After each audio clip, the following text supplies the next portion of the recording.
We faced an enormous crisis a generation ago, early 1950s, 1960s, and for a reason.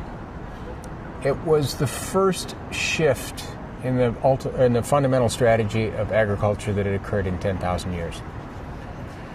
Agriculture, because it's catastrophic, must constantly have new land. It must constantly have new land because it also creates excess population, and those people need a place to go.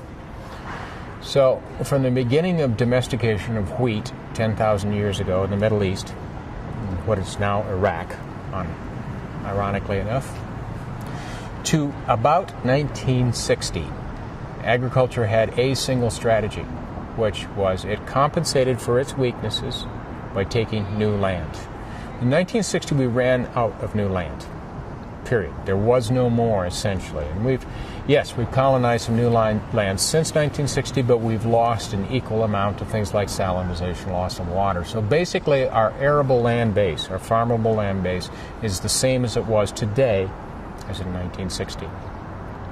At the same time, we were faced with a period of enormous population growth. We were at 3 billion people then. And a lot of real smart people were looking at those numbers and saying, we're going to see famine within our lifetime, massive, widespread die-off famine. Paul Ehrlich, the biologist, was among those people and probably the most famous of the people to do that. And his predictions never came to pass. It's not because his numbers were wrong, they were right. What he didn't understand at the time was a revolution that was brewing in the background. It was called the Green Revolution. A fellow named Norman Borlaug, financed by Rockefeller Foundation money, was learning a trick that created a new strategy for agriculture. And while we call it the Green Revolution and call it pesticides and fertilizer and a number of other things, it was something quite simple, much simpler than all those things. It was short plants. By dwarfing both wheat and rice, he was able to create a plant that increased its harvest index, that is its primary productivity. More of that productivity was dedicated to seed as opposed to leaves and stem.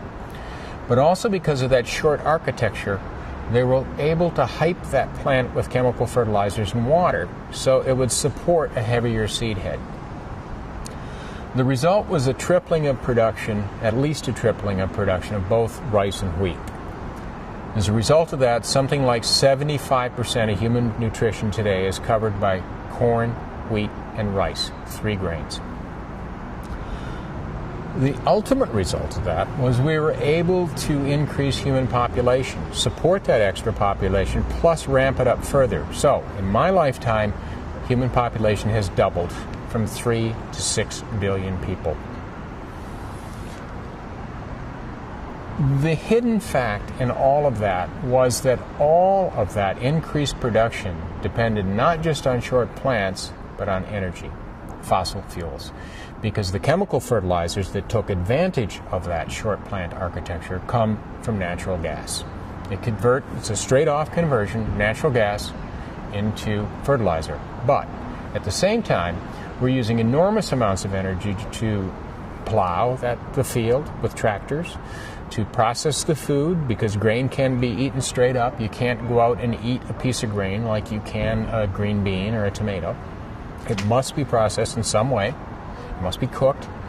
And to transport that energy, because we have a globalized, centralized system, then there must be an enormous amount of transport.